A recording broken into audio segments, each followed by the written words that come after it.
Oh, Mom? As I returned from shopping, I found my daughter, Madison, with a big belly, crouched at the entrance. Her face was gaunt, and she looked extremely tired, her eyes somewhat unfocused as she looked up at me. Next to her, a child clung tightly to Madison. Mom, Mom. Calling for Mom. Realizing this child was my granddaughter, Harper, I brought the two of them inside and asked what had happened. It turned out, Madison's husband, Stephen, had grown frustrated with her inability to move around much during her second pregnancy, and had left them in front of the house, abandoning them. Madison was clearly in her final month of pregnancy, visibly in need of care. Even though the days were warm with sunshine, the wind was cold. I couldn't help but feel angry, wondering what he intended to do if I hadn't been there. Stephen didn't seem like the type to do such a thing. Pregnancy isn't an illness, right? We have pregnant women at our company who work from home just fine. And Harper, she's always crying and so loud. My colleagues' kids never cry like that. When I finally called him, he sighed loudly on the phone, as if on purpose. An unemployed, obese, and noisy child is a nuisance. Let the parents take care of them for a while. Hearing that, I realized talking to him was futile. Fine by me. With that, I hung up and focused on caring for Madison and Harper. Half a year passed, and one afternoon in spring, Stephen called. Hey, what's going on? Your house is gone. I was puzzled at first, but then I understood. You finally noticed? After learning the truth, he was speechless, his face turning pale.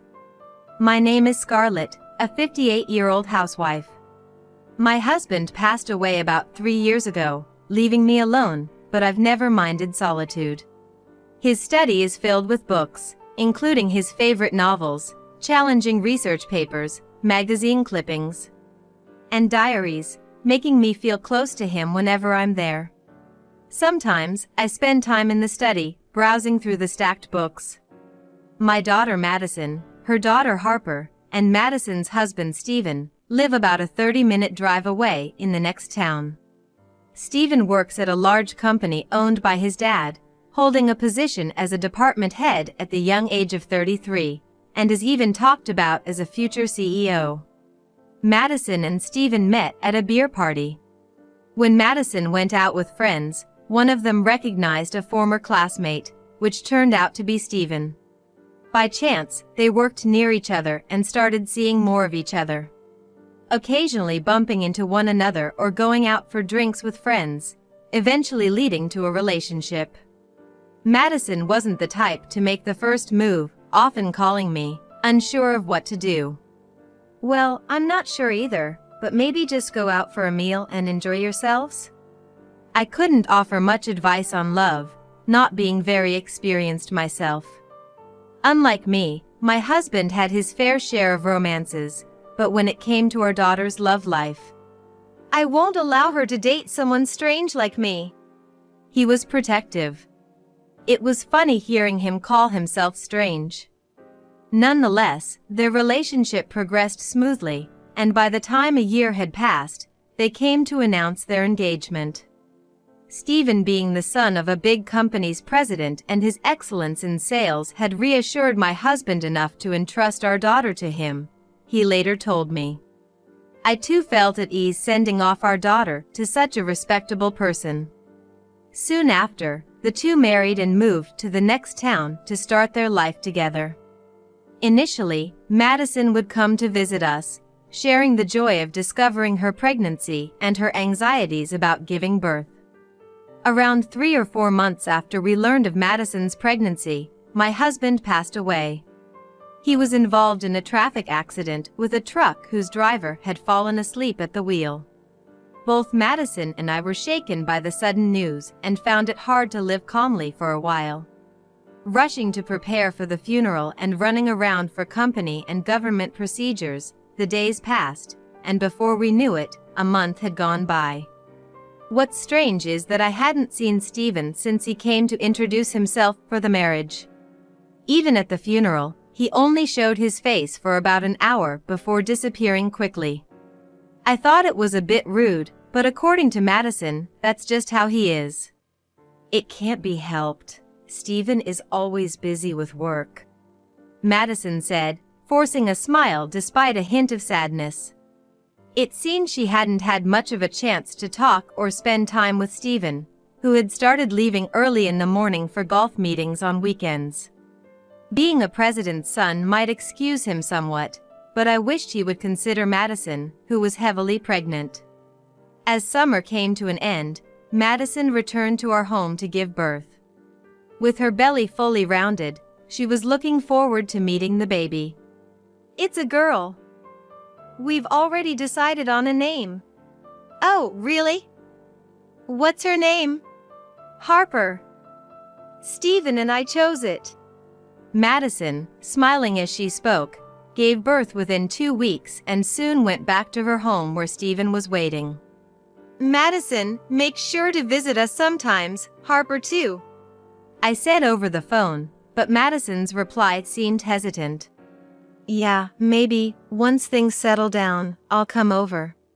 Though I felt something was off, I hoped it was just temporary. Madison was always busy with childcare and housework, and Stephen, who should have been reliable, often came home late or not until the morning. Even if he's the president's son, is his job really that demanding? I wondered aloud while eating lunch alone. Despite several calls afterward, the responses were the same. It had been 3 years since Harper was born, but I had only seen my granddaughter once, when Madison gave birth. I wanted to support Madison and had told her so many times over the phone, but her answers remained evasive and terse. Before a long weekend, I decided to call Madison once more. Hello, Madison? How have you been? I was thinking of visiting you and Harper soon. I knew too much interference wasn't good. Talking with close friends in the neighborhood, I learned that it's become less common to let grandparents see their grandchildren, and too much persistence could upset them, possibly leading to never being allowed to see them again. Madison was my own daughter, but I feared this call might lead to rejection, and I might have to give up. With these thoughts, I waited for Madison's response. Mom? I'm not feeling well lately and don't want to see anyone. Please, don't call for a while. Are you okay? If you're not feeling well, I'm even more worried. Should I bring over some food? I don't need it. Can we stop this? I'm going to hang up. Wait, how about Harper? And Stephen, is he doing well? Not caught a cold? You're too nosy, Mom. I want to raise my child on my own, so stop calling. Madison hung up, irritated. The call was short, but it shocked me profoundly. I had never imagined Madison felt that way about me. I thought I was being kind, but I was just being meddlesome, I thought, holding back sadness as I stared at the disconnected phone. Maybe she was tired and nervous from childcare, or perhaps I had been too interfering. Considering various reasons, I admitted there might have been fault on my side and decided to refrain from calling. But I couldn't help wondering, had the girl who used to talk to me so openly really changed this much? Despite my doubts and unwillingness to give up on seeing my granddaughter, I continued to call about once a month. But each time, I was met with a cold attitude and was not allowed to see Harper. Hey, are you feeling okay? My questions were often left unanswered, and sometimes the call would be disconnected right away. Hoping to at least get a sense of how things were, I decided to call Stephen. He was my daughter's husband, after all, and I thought he might know something about Madison's and Harper's situation. Stephen never answered the phone right away, but late one night, he returned my call and said, "Madison? Oh yes, she's fine. She's doing a great job looking after Harper. You don't need to worry. Madison has always been very responsible." Oh, that's good to hear. But could you tell her I'd like to see her sometime? Yes, of course. It's strange that Madison isn't answering her phone, isn't it? She's not usually like that. Quite troubling. Stephen's words felt insincere, as if he was feigning ignorance about the whole situation. I felt a bit uneasy about his tone, but my suspicions were confirmed about a month after that call. As autumn deepened, returning from shopping one day, I saw a figure sitting at my front door. At first, I thought a homeless person might have mistaken my home for somewhere else. But as I got closer, I realized it was Madison. Madison? And that belly. And who is this child? I exclaimed in surprise. Madison's belly was noticeably larger, indicating a second pregnancy. Oh. Mom. Her face was gaunt, and she looked extremely tired, her eyes somewhat unfocused. Next to her, a child clung tightly to Madison. Mom, Mom. Calling for Mom. Realizing this child was Harper, I quickly unlocked my house and welcomed them inside, practically carrying them in. I settled them on the living room sofa and made some hot milk for them to drink. Harper cautiously sipped the still warm milk. It's cooled down, so it's okay. I reassured her, and Harper drank, leaving a white ring around her mouth. Turning to Madison, I began to ask about what had happened. So, what brought this on? Sitting outside like that. Where's Stephen? What happened to your home? Madison began to cry and looked down for a while before she told me. Take your time. I rubbed her back. After calming down, she explained that as her second pregnancy advanced, she struggled with household chores and childcare, which frustrated Stephen. He had driven Madison and Harper to the front of my house and left them there. Seeing Madison visibly in her final months of pregnancy made me furious, thinking about what would have happened if I had been away. How could he? I immediately called Stephen. He hadn't mentioned Madison's pregnancy during our last conversation, which would have prompted me to help sooner. After several rings, "Hi?" a lethargic voice answered. "Hello? Stephen, what's this I hear about you leaving Madison and Harper outside my house just now?" I asked angrily, but Stephen nonchalantly replied, "Well, that's how it is. Madison's been neglecting most of the household duties lately, using her pregnancy as an excuse. Even when I come home tired, there's no dinner ready." Not helping because you think it's all Madison's job? Don't you think you should be supporting your wife? Why should I help? House chores are the wife's job, Madison's job. I have my own work to do. It's only natural she takes care of the house since she's the housewife. Madison is pregnant. And thinking it's natural without any appreciation is just too ungrateful. Being pregnant isn't a sickness, right? We have pregnant women at our company who are working remotely just fine. And Harper, always crying and making a fuss. My coworker's kid never makes a peep. He exaggeratedly sighed over the phone. Unfit due to obesity and noisy kids are a nuisance.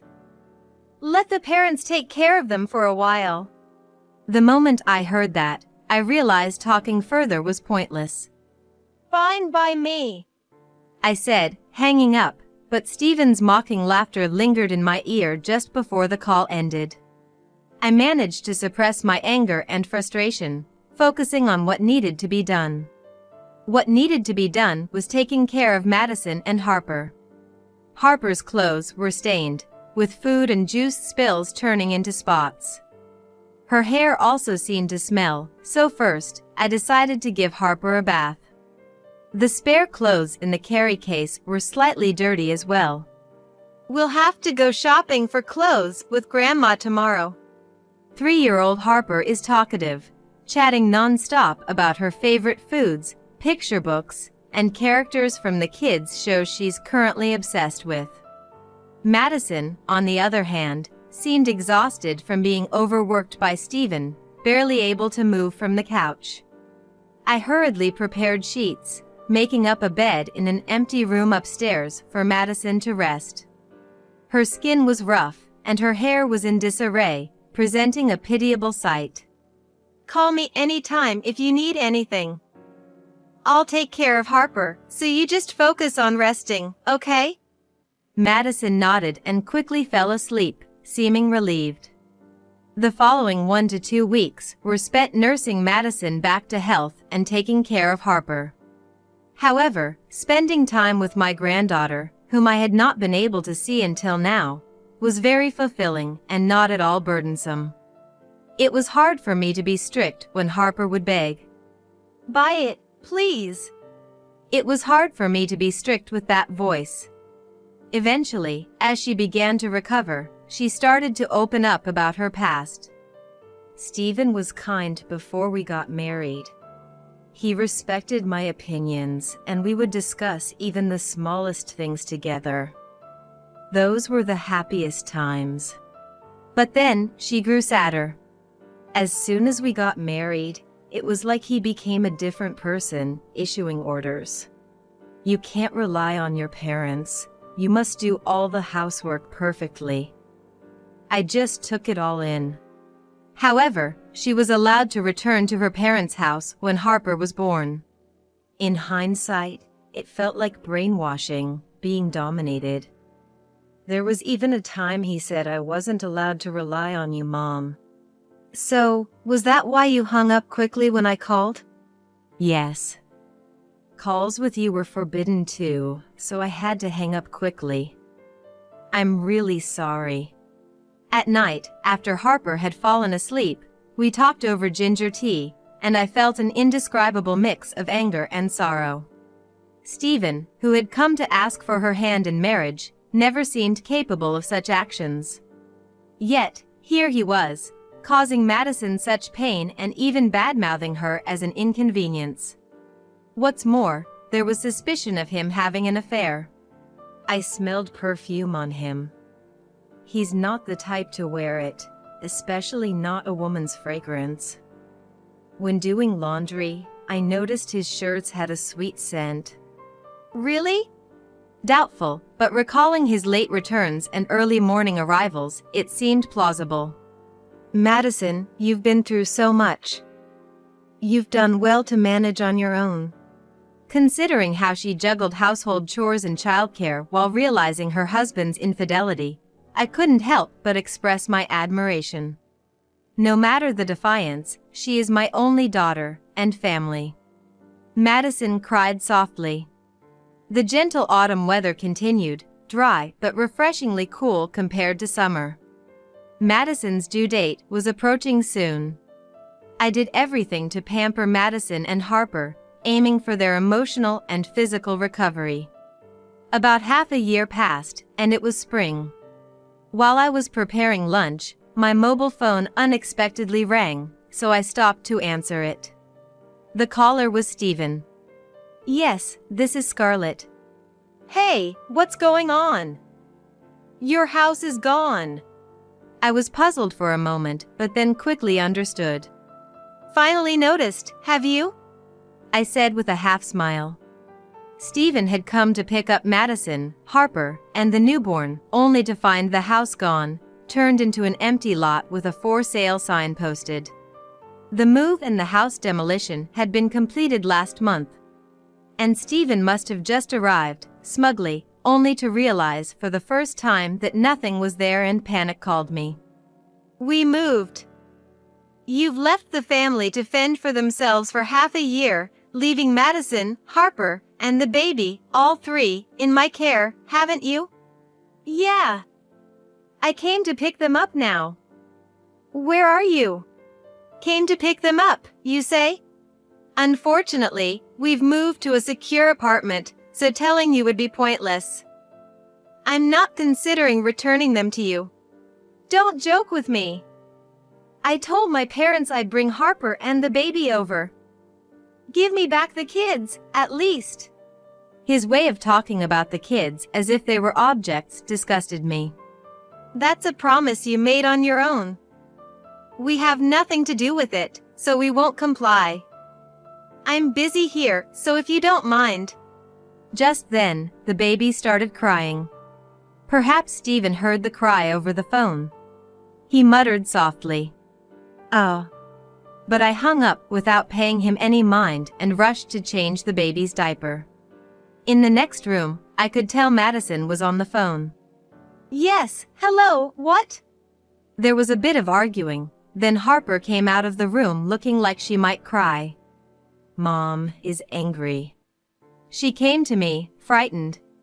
"It's okay. It'll be over soon." And I hugged her. And so, after about 10 minutes, the noise stopped and Madison came out. It was Stephen. He was demanding the address of the apartment we're now living in, but I flatly refused. I don't care if he wants to show Harper and the baby to his parents. I sighed, thinking he had tried the same thing with me. But maybe it was lucky he called. I got to say what I really wanted to. The matter with the lawyer? The matter in question was Stephen's infidelity. On that call, I told him we'd be getting a divorce through a lawyer. I'd also be seeking alimony for his affair. I just sent proof of your affair to your dad, and he was speechless. Over the past 6 months, Madison and I had hired a detective to investigate Stephen's infidelity, and the results confirmed he had been unfaithful. With 2 young children in such a challenging time, Madison couldn't stay silent about this betrayal. Stephen had not expected Madison to suspect his infidelity and was shaken by her knowledge. He must have been pale with shock over the phone. Knowing that his own parents were aware of the evidence was even worse. He was outraged, saying, "How dare I do such a thing, but those are my words." Considering his parents are quite strict, I wonder if they'll give him a hard time later? Madison's prediction proved accurate, and later, a meeting with Stephen's in-laws was arranged to discuss his actions.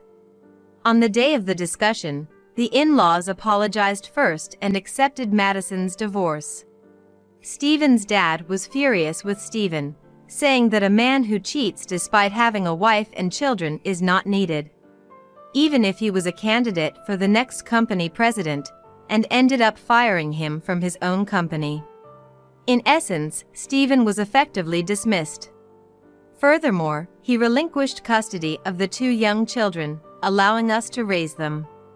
Of course, Stephen was also made to pay compensation and child support. As for Stephen himself, he was being chased for these payments and was also struggling to repay debts incurred from supporting his affair partner. He managed to find another job, but with a salary that couldn't afford a large house like before, he moved into a small, cheap apartment. After Stephen lost his potential as the next president, his affair partner cruelly left him. It seems she was not interested in Stephen himself, but was attracted to the title he held. Subsequently, Stephen tried several times to contact Madison, suggesting they try again or reconcile, but Madison deleted his contact information. The divorce was finalized smoothly, and Madison became single but not alone, with her children growing up well. Though Stephen and the in-laws settled their affairs, Stephen's dad, feeling responsible, continued to generously support Harper and the other child's upbringing beyond the agreed child support. Despite Madison and I repeatedly refusing, he insisted, so we accepted it for the children's future savings. We also shared photos and videos of our adorable grandchildren with the former in-laws and even video call when schedules allow. Watching Harper and her sibling, the in-laws seem very happy, treasuring their grandchildren as precious. Harper started preschool and is busy with mud and sand play with friends every day. One sunny afternoon, when I went to pick Harper up from preschool, she was holding a rolled-up piece of drawing paper. "What's that, Harper?" I asked casually, and Harper shyly replied, "A picture of Mom." The preschool teacher mentioned that today, They drew portraits as presents for their moms. Harper was too shy to show it to me, but ran home and presented it to Madison. Though I couldn't see what the portrait looked like, Madison was surprised and touched, praising Harper abundantly. Harper's individuality will surely continue to grow. Thinking about her future fills me with hope and anticipation. Now, the four of us living together and feeling this happiness feels almost like a miracle.